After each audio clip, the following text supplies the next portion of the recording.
Hey everyone, this is Deepika. Welcome back to Verbology. In today's session, we are going to solve all types of critical reasoning questions you might see or you will definitely see in your GMAT focus exam.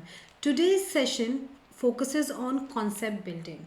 Of course, we are solving GMAT level questions, but the focus is not on practice but rather to give you a concept, and that is why we will be discussing all these concepts. You can see critical reasoning concepts in front of you, that is weaken, strengthen, explain, evaluate, assumption, boldface, with two examples each so that you at least understand the concept. In the next session we will be doing detailed workshops of each type. For example, weaken question, today we'll do a concept and then two examples, strengthen, two examples, and then next class we'll do maybe 10 or 20 questions, a full 2-hour workshop, detailed explanation of each and every question so that you really get practice. So that is known as practice workshop, and which will be next class, but today's class is going to be concept building on everything. So let's get started everyone with concept.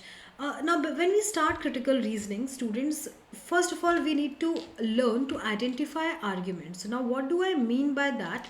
That when you look at a critical reasoning question, you get a paragraph, you get a question which asks you to either strengthen, weaken, find the assumption, etc., etc., and then you get some five options, right? Like some five options. So how to really read this paragraph really well, this argument really well, in order to find the correct answer is also an equally important skill. A lot of people focuses directly on options, that how do I get correct answer. That's definitely important, you need to learn, and we will be going to learn that today. But before that, how to understand the information in one go, that is more important, or first thing you should learn. So your paragraphs or arguments are of three types. First, you get facts followed by conclusion, then you may have facts followed by reason, and then third type is where you have only facts followed by facts, right? These are the we can say three type of paragraphs or arguments you may find. So first let's focus on there. If I say there are black clouds and if I conclude, so I think it will rain. So you see, facts are always correct, you can never support or weaken or whatever the facts, right? अब facts को कभी you can't touch facts, you can't repeat facts, you can't support them, you can't go against them in options. It's always a conclusion, reason, you can strengthen, weaken depending on the question.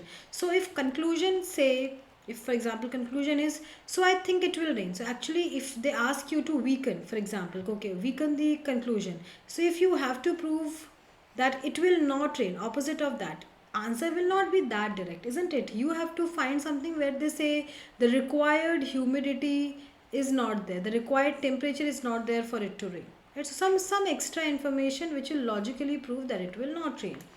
Coming to second type, if I say some students are absent today and they are absent because of rain, so what I'm trying to say, that rain is the reason of absence, isn't it?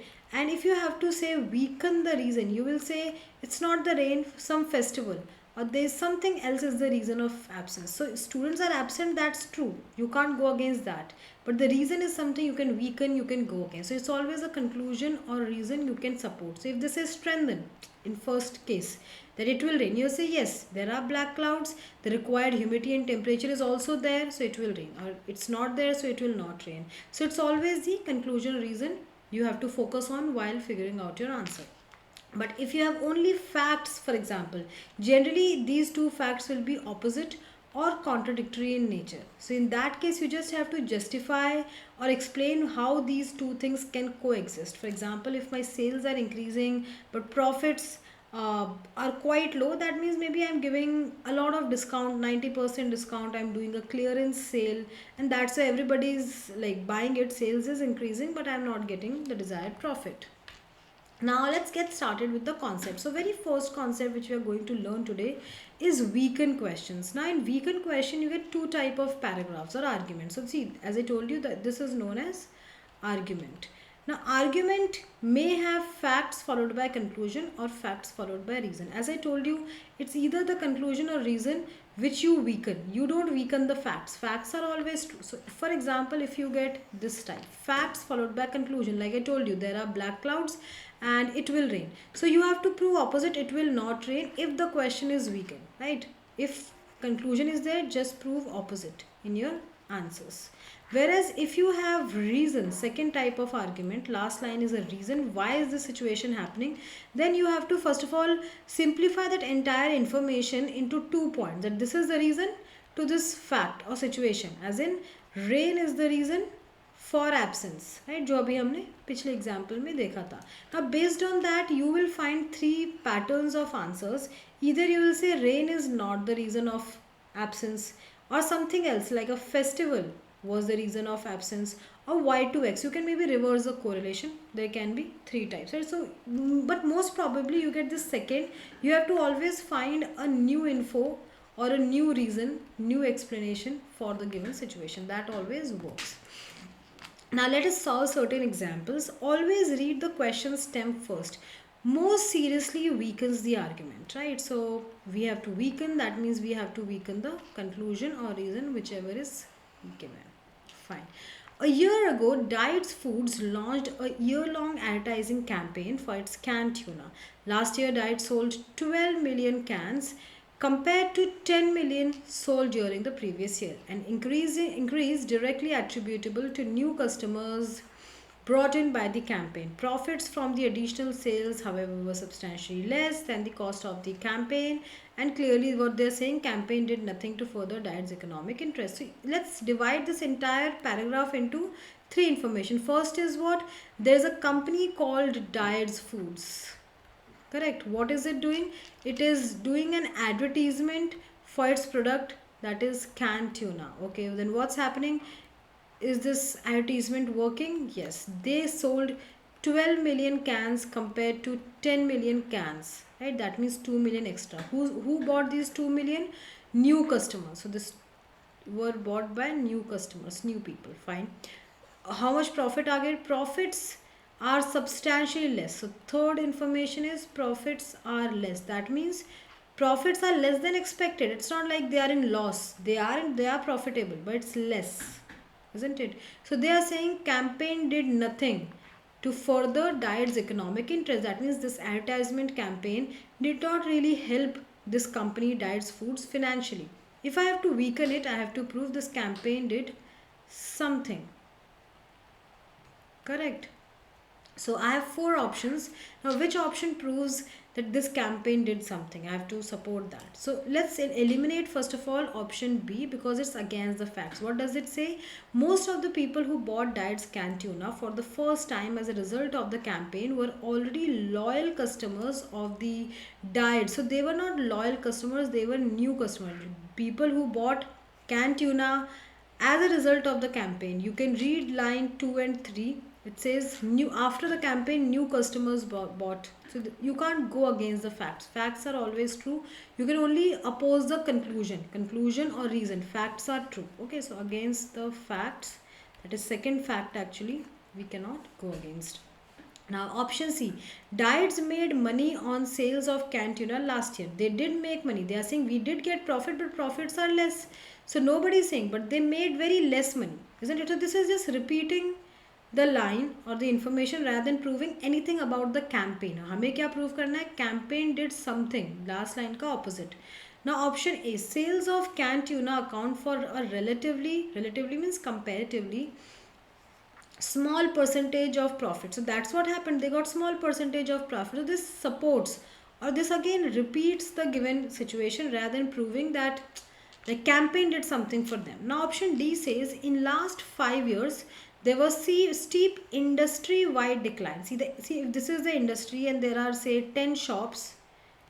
Everybody is selling canned tuna. Let's assume like this. Everybody is selling canned tuna. And there's a decline, right? In last 5 years, there's a decline in sales in the industry going. Last 5 years, everybody is selling less. Everybody is selling less. That means everybody is facing losses.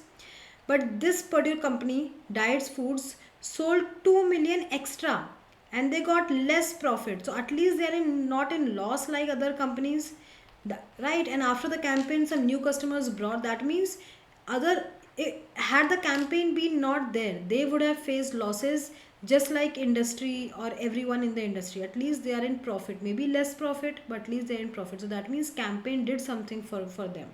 They cannot say campaign did nothing. So some extra information like this which will logically prove your conclusion wrong or opposite weaken or support if the question strengthen. That kind of information you have to look in critical reasoning. In critical reasoning you can't think that okay, this is not written in the paragraph, why should I choose this? The topic's name is critical reasoning. It's not reading comprehension that you have to only choose an option which is written, right? So in reading comprehension you have to comprehend, understand and see what's there in the paragraph. Same thing should be there in one of your answers. But in critical reasoning, something out of the box can be your answer if it logically proves the point. Now next, let's take a look at next question. Now see, last line says because the greater. So very clearly we know there's a reason at the end, reason, and there's a situation. So what's the situation? A study of ticket sales at a summer theatre festival found that people who bought tickets to individual plays, say individual plays means, let me write like one play.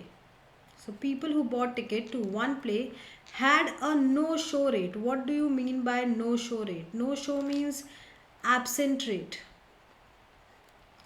Then less than 1%, right? Less than 1%, okay? While those who paid in advance for all 10 plays being performed, so people who bought tickets for 10 plays and that too in advance, right? In advance. There the no show rate is nearly 30% absent rate. That means when people are buying 10 tickets, only 70% people are actually watching the show. But when people are buying only one ticket, then 99, like all the seats are almost full.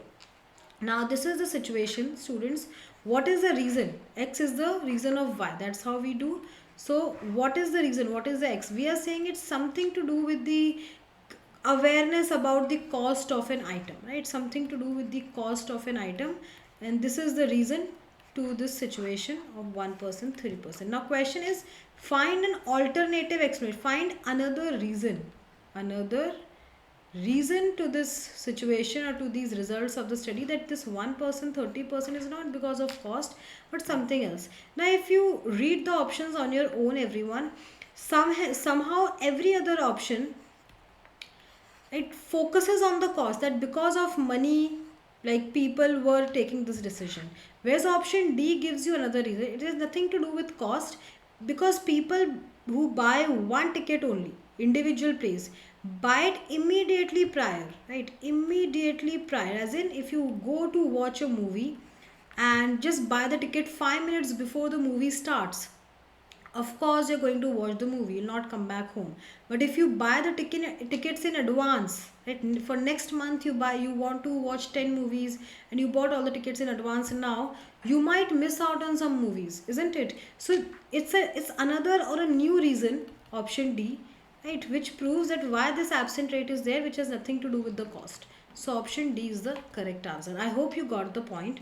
Now after weaken, we are going to focus on strengthen. Now before we do strengthen, generally strengthen, assumption, support are similar question, because in all these three questions you have to support the conclusion. There is slight difference in strengthen and assumption. For example, in strengthen, see, one thing is for sure there, that you have to support the conclusion. With strengthen you may have something extra, like something out of the box, but in assumption that's never the case. You have to choose something which connects the gap between facts and conclusion, right? Something, if you add that, it will further strengthen or support the overall argument, complete the overall argument. It's a gap, like a fill in the blank. There is a gap between information. If you add a similar information, so it will be relevant, it will not be new information. And if you're still confused between two options, you can reverse the assumption and it will reverse your or weaken your conclusion. We can see this in one of the options, but before that we'll solve two examples of strengthen and then two examples of assumption. So let's take a look at this question. We have to support the recommendation here. Now here they're saying advertising by mail has become much less effective with fewer consumers responding, because consumers are increasingly overwhelmed by the sheer amount of junk mail they receive. So all of us receive a lot of mails and we just discard them without even reading them, isn't it? We don't open all the mails we get. So how do companies who are sending us mail improve this response rate, that if I reply to every mail, hey, I'm interested in your product. So in order to improve the response rate, so what is the goal? Your goal is to improve response rate, right? would be to more carefully target the individuals to whom they mail advertising. So plan is target. If I know, okay, these people are interested, I'll only send mails to those people, not everyone else. So target individuals, just send to people who are actually interested. For example, if I have to sell an MBA course, I can't randomly send to everyone of all, like to school students, to very old people. No, mainly college students, that to say BBA students, isn't it? Or someone who can do MBA, only those students. If I'll send, let's say 100 students, maybe 20 30 will be interested. That is the target audience. But if out of 100 they are like, not a single college student I'm sending to everyone else, that is not the target audience. So thereby cutting down on the amount of junk mail each consumes. So that way, if all the companies will behave like this, people will not get junk mail, and then consumer might respond also. That is a good strategy. So we have to support this plan, that yes, it's a good plan. Now if you read all the options, option D and E are generally closer, which I often get as answers. So we'll start with that only. Improvements in the quality of advertising. It says this strategy. This strategy will improve the response rate. I have to support this plan only, not a new plan. This recommendation as in carefully target. Support, do not weaken. So do not find a new plan to support the given goal. You have to support this plan only, that this plan will reach the goal. This goal only, right? So response rates to carefully targeting individuals by mail. So if you carefully target individuals by mail, response rate will be higher compared to any other forms of. That means this type of advertising is much better than any other. So this kind of supports a given plan, right? Let's take a look at other options. Many successful corporations are already carefully targeting the individuals whom, so they're already doing this. But is it improving the response rate? What do we know? Is it reaching the goal? We have no idea, so we are going to eliminate it. Any consumer who immediately alter receiving advertising by mail merely glances at, okay, people discard it, right? But will this plan work? Nothing about the plan. There are cost effects, something new like cost effective ways. We are talking about cost effective ways. We are just saying the given plan, the given recommended plan will reach the goal, right? If you target the individuals, then only we'll get the improved response rate or better response rate. Let's solve another question. Now here two arguments are given.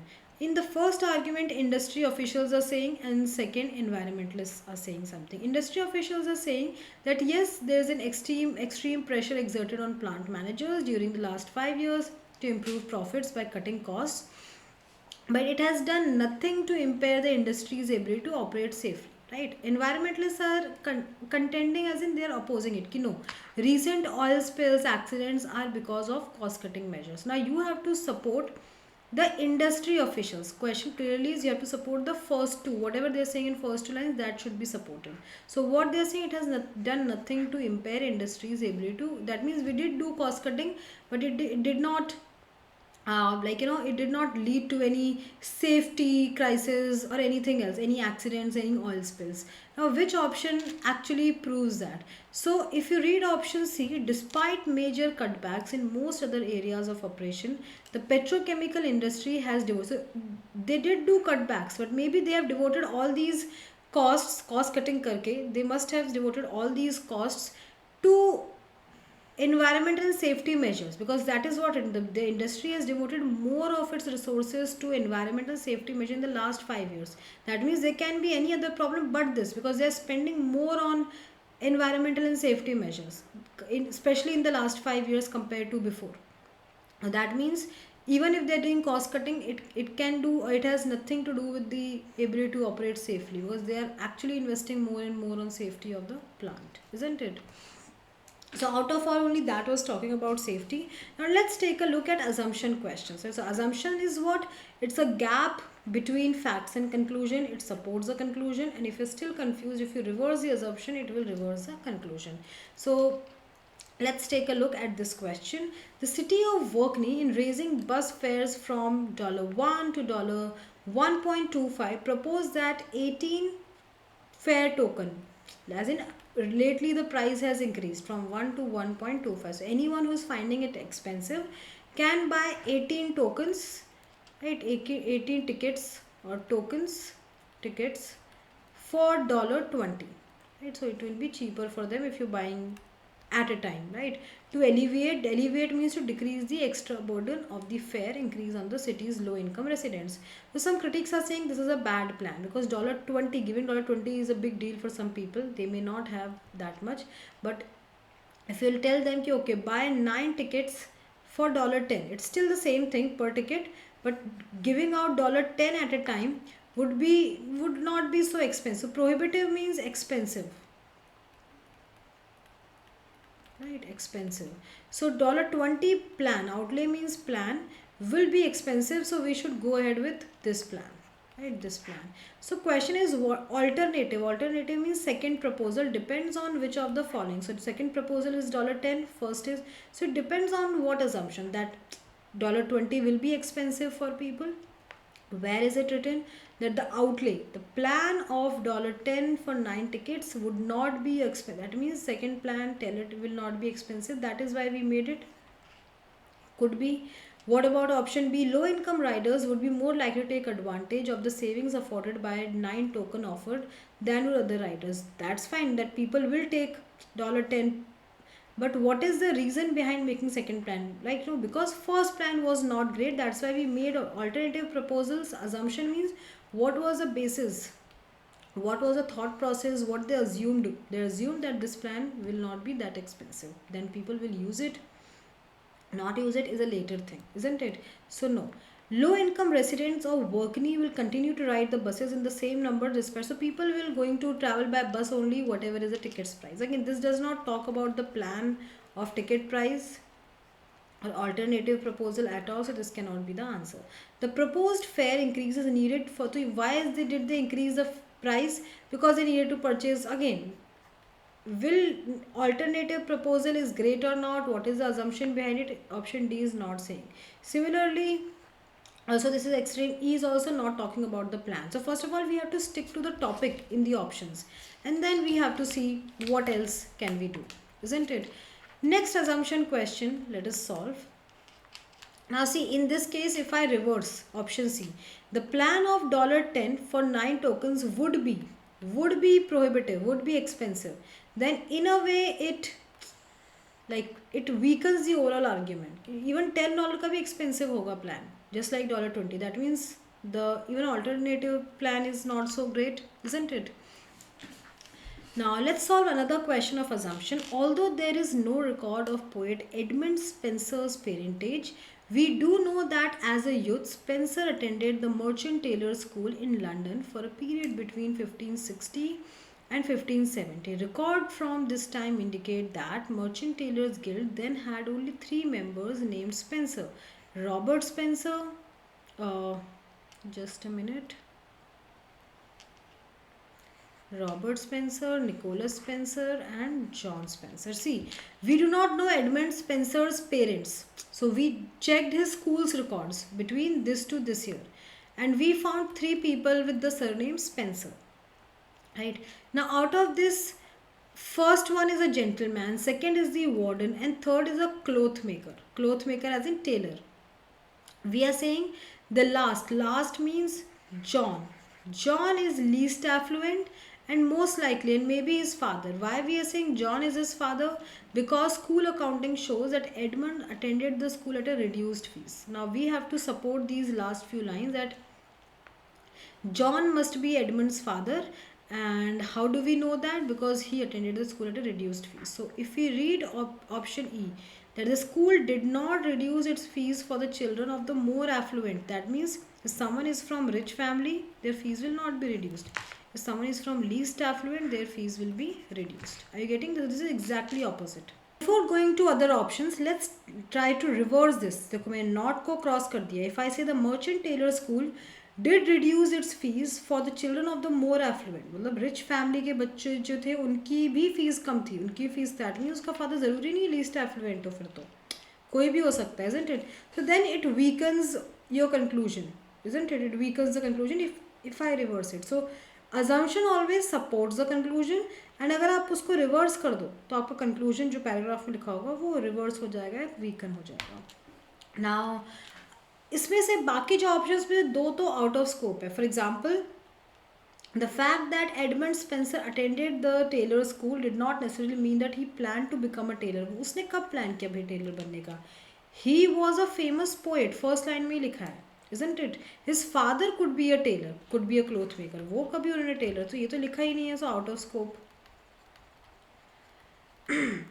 No member of the guild could become a guild warden in the 16th century London unless he was a gentleman. Again, who is Edmund's father? That conclusion we have to support about Edmund, and not about in school who can become warden, who can become gentleman. That's not the topic.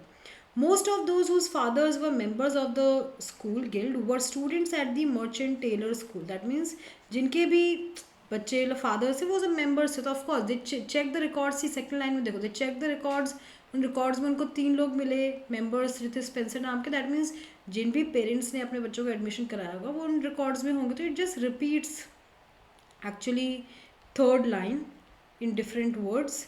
It repeats the facts. We don't have to repeat. We have to support or weaken the conclusion always depending on the question. बाकी हमें facts को repeat नहीं करना है. Anybody in the 16th century London who made clothing professionally would have had to be a member of the, means they have to become the member of the school. Guild means उस group का नहीं, जो clothing वो नहीं। अगर उनके बच्चे उस स्कूल में तो वो मेंबर बनेंगे, ऐसे हर कोई मेंबर नहीं बन जाएगा। तो ये भी गलत इन्फॉर्मेशन है, ठीक है। और जो हमें प्रूव करना है वो तो एक ही ऑप्शन में लिखा है। Now third concept everyone, and that is explain. Now there are 2 contrasting facts. देखो जब भी आप एक्सप्लेन क्वेश्चन करोगे आपको 2 फैक्ट्स, कोई भी रीज़न गिवन नहीं होगा, आपको उस कॉन्ट्रास्ट को जस्टिफाई करना है। Oppose as in opposite facts में आपको रीज़न फाइंड करना है क्यों ये 2 ऑपोजिट चीज़ें एक साथ हो रही हैं।